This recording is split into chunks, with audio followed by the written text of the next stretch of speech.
We're going to check out Otto's barber shop. It is open. Look at there, an old-fashioned barber pole. Just don't see that much anymore. I think it's pretty cool. This is the kind of barber shop that when I was a kid, my dad or one of my grandpas would take me to. And right there is the man that owns it. His name is Elroy. Elroy, how you doing today? Can't be no better. You just got through cutting the man's hair, and he wanted it pretty short, didn't he? He does it all the time. Yeah, that's is that a shave or a buzz job? What do you call that? That's what they call balding. Balding? Balding clipper cut. It was a balding clipper. A balding clipper cut. Well, I noticed that the shop's name is Otto's Barber Shop, but your name is Elroy. How did that come to be? Did you buy it from Otto? Yeah, I just kept his name. So since it already had clientele, a business, whatever, you just said, yeah, well, I'll just keep calling it Otto. I'll tell you what, when I took over the shop, it was a whole damn wall and everything just about this damn done. I mean, it looked like a damn dungeon.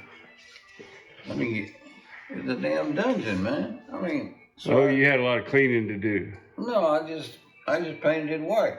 Oh, what color were the walls? I just about like this damn. Oh, wood. I mean, it damn mahogany cut. When was that? When did you buy the shop? 97. 1997. So about 27 years ago. Mm-hmm. Had you worked for Otto before that, or? Yeah. So you've been cutting hair all your life? 60 years. 60 years. Wow. So I know nowadays to do that, you have to go to like a barber college, barber school. Did you go to barber school back then? Austin Barber College. Austin Barber College. What year did you graduate from there? 64. 1964. I was 4 years old when you got out of barber school. I went straight out of high school to Austin, and that was the best years of my life. I bet so. Being in Austin, of course, Austin is a lot different now than it was back then. I was down on 6th Street. Yeah, was 6th Street the party district even back then? No, it was a kind of just like here, just like St. Charles Street, but it had some damn joints down the street, you know. Yeah, so it was kind of the party district. No, there was clubs and bars and stuff like that, yeah, restaurants. And that cafe, you could go down the street and get a damn lunch for 50 cents. Wow. You get one meeting, and you get a glass of tea, and I mean, you get a damn plate. It might have a crack on a damn chip out or something. Yeah. So you went to the hill country for your honeymoon. Kerrville. Kerrville's nice. Probably different back then than it is now. You come back here and went to work. Yeah. Went about 3 days, and we got married on Sunday and come back to work on Tuesday. That ain't much of a honeymoon. But she was a workaholic. Speaking of towns being different than they used to be, you've seen a lot of changes in Brenham through the years, huh? Yeah, a lot of coming and going. I've lived here for 30 years, and it really felt like a large, small town, like a small town feel 30 years ago, and it's starting to feel more like not a small town anymore. It's grown so much. It's Houston now. Well, I don't know about that. I try to avoid Houston as much as I can, or San Antonio or Dallas. I had a place in Hill Country for 16 years lived in Burnett County, and my son lives there, and he worked for the state, you know. Yeah. And all the people around me started selling their damn places, and they moved in these little subdivisions. Yep. And I sold my place to a man from California. People that started paying crazy money for land. It's gotten where the regular working man can't afford to buy any property of any size anymore. I got 36,300 an acre. Yeah, it's probably worth triple or quadruple that now. And I could have sold it for $1 million. Yeah. They say that the land is the one thing that never depreciates. Keep going up. Yes, sir. Well, I tell you what, if you don't mind, I'm just gonna film a little bit around the shop. Go ahead. There aren't many barber shops like this left This is the only one probably only one in the state of Texas. You think? There might be. I don't know. But they're getting rare. That's for sure. They are. So when you were a boy, and your dad or your grandpa or something took you to a barber shop, was it like this? No, my daddy cut my hair on the porch, huh? Anywhere, outside, anywhere. See, he had them damn hand clippers, and on Saturday he was cutting my hair, and he got about halfway around my head with the clipper, and the damn thing broke. Oh no! And his mama said, You can't go to church like that. I said, hell if I am, I'm still going. I did. So he had to wait till another Saturday till he come to town and bought another clipper. I don't know where in the hell he bought it. Yeah, see, having all your hair on one side and having long hair on the other, these days, that's a style. You know, that's not broken clippers. That's on purpose. Yeah, I know. So, you know, my mom, I didn't go to the barber shop very much as a kid. Most of the time, my mama cut my hair. She had a beauty shop for many years. And she said she's tired of standing up all the time, you know. She'd been cutting hair for 15, 20, a long time. I've been doing this for 60 years, and I'm trying to, I mean, you get tired of people. Well, anyway, my mama quit cutting hair and went into the restaurant business. So things didn't get no easier. She didn't realize it was just as hard to work as cutting hair or styling. Like I said, I made a lot of money here, though. Yeah. You made a good living. That's all a man can ask for. Yeah. I had 3 other barbers there, too. At one time, you had all the chairs full, huh? Wow, that's pretty cool. But they all got sick and died off. So, there's 1, I can't get nobody. 3, 4 barber chairs. And these are those old heavy-duty, good barber chairs. You know what they're still worth? No clue. $600. Really? Wow. On eBay? So I noticed, you know, they used to have like the leather strap on the side of the barber chair. I did. I had a lot of, that was, you used to sharpen your damn razors. Yeah, she used those damn straight razors till AIDS come around and the state, took them away from us. Oh, it was during the AIDS epidemic that you had to stop giving shaves. And I spent 3 damn months at home with a damn. I'm sitting on the front porch with that damn coat. I didn't make a damn penny. Oh man! And at that time, that probably hurt. I mean, it wasn't like you're still. Lucky I had a little piece of gas well up in Burton. I paid. Oh, I see. That kept me going. Had a regular check coming in from the gas well. That would keep me going. Yeah. Other than that shit, I'd have been running out of money. Yeah. Well, it looks like you've made it through all the hard times and the good times, and you're still here. You planning on retiring anytime soon, or got nothing better to do and come here and cut hair, huh? Yeah, that's what I'm gonna do, because I ain't gonna stay at home and die. I think that's a good plan, you know. Like I said, I had some other thing going for me. I had interest in 4 gold mines in Canada. Gold mines? Really? That's pretty cool. And I had 2 silver mines in Florida. You still have those, or you've sold out of that? Well, they're gone now. Yeah. What possessed you to buy an interest in the gold and silver mines? I guess the stock market. This seemed like a good investment, huh? It was. Worked out good for you. That's awesome. But I done. Here comes Obama, stole $360,000 from me. Oh, taxes. No, some kind of damn tax. Yeah. He said, he said, you can't make that kind of money cutting hair. I did. So the IRS goes after you, huh?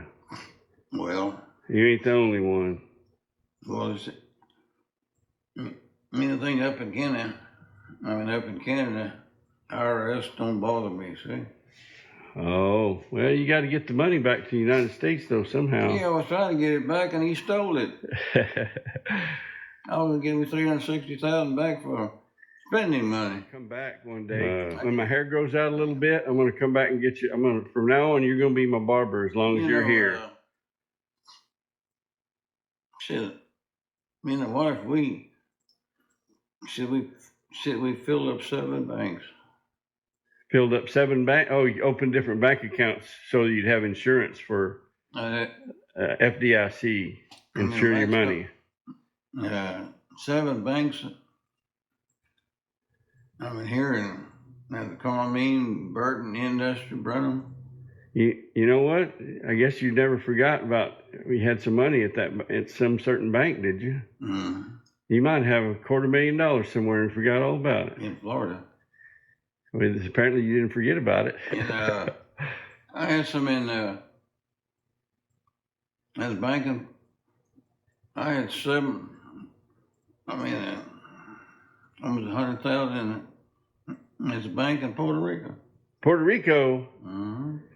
They had. You need to go down there and see your money and spend a few days on the beach. They was paying 7.5% interest. Oh. And all at once they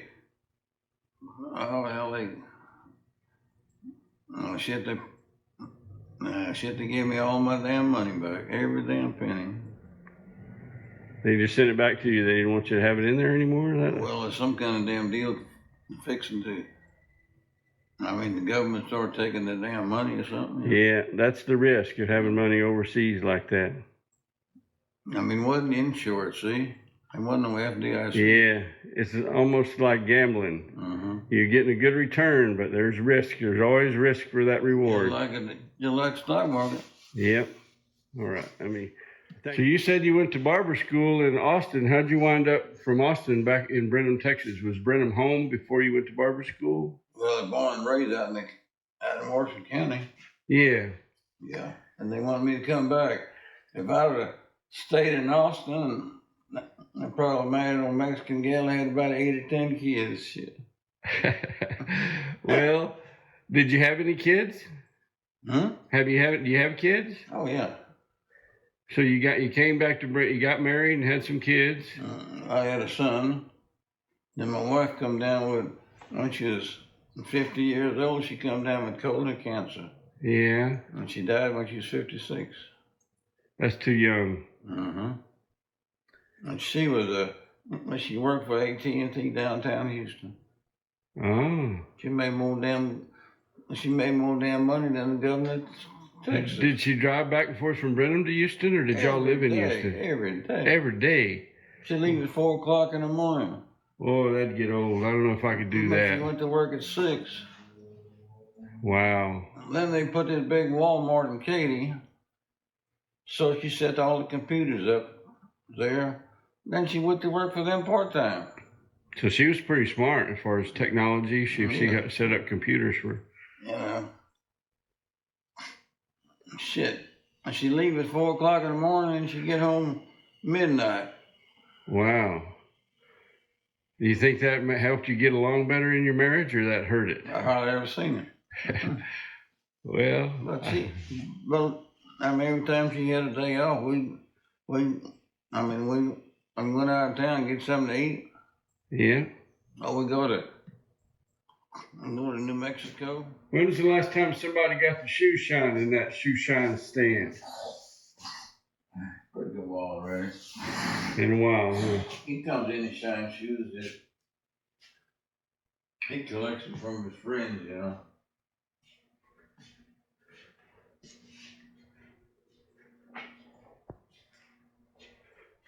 Did you kill that buck? Yeah. Was that up in the hill country when you had that place?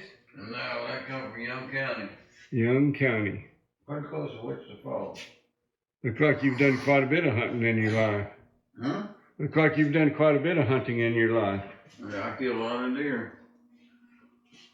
You still hunt? Yes, I do. Where you going hunting this year? I go right in county. It's almost time, isn't it? It is. Is deer season open already? Yeah. Oh, I didn't know that. The first weekend in November. Haircut and a shave, 25 cents. Turkey dressing lunch today. I love the Santa Fe. That kind of home style cooking, you know, the small town cafe like that. I'd rather go there than any chain they've ever had. You can go to Mama's Kitchen in some villages. It's the same damn thing. I like Mama's Kitchen too. They got great burgers there. And I was talking to somebody about that yesterday. Mm-hmm. They got great onion rings. Oh yeah, they do. Those onion rings are freaking awesome. I ain't too decorating the shop yet, so. Well, Roy, I like your shop. You're now my official barber. I bet you're real excited about that.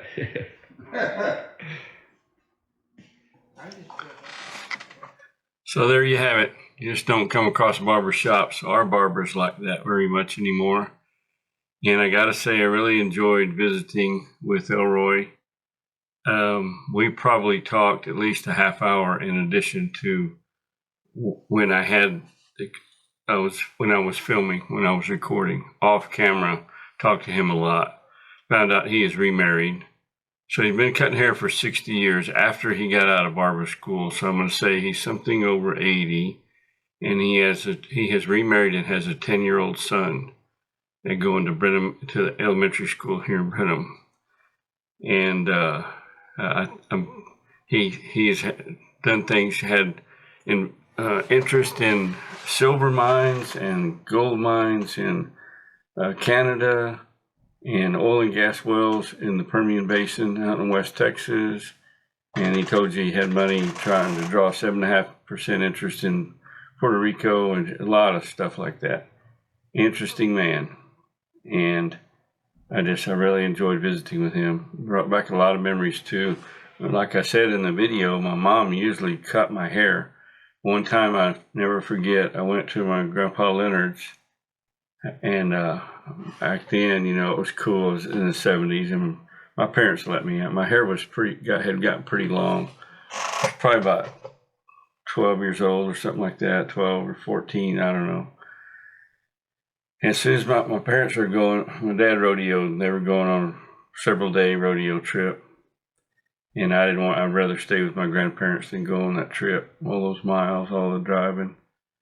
And as soon as they drove out the gate, my grandpa told me, "Boy, you get in my truck. We're going down to the barber shop." And he took me down to the barber shop there in Kennedy, Texas. And he didn't ask me how I wanted my haircut. He told the barber, "You make him look like a young man." I think that's pretty much what he told him. And I got buzzed. And I hated it. But it's all right. No problem. It's a fond memory. Anyway, that is, one other thing. I want to show you a clip right to end. I want to show you this clip. This is not the first time that Elroy or Otto's Barbershop has been on YouTube. He told me that, the way he put it, this is probably the last update he got, that he was on YouTube cutting a man's hair. It had nearly 1 million views. Well, it's gone over 1 million. That channel is Haircut Harry. And best I can tell, all this guy does is travel around the world and gets haircuts. And at least at Otto's, there wasn't much conversation. A little bit, but very little. He just gets a haircut, and he's got it on a video, and he posts that to his channel. And apparently people like to watch Harry get haircuts. Because he has, I think today I looked, when I cut this clip, I think it's 556,000 subscribers. So a guy from what I can tell, all he does is go and get a haircut at barbershop, different stylists barbershop. Yeah, we'll get started.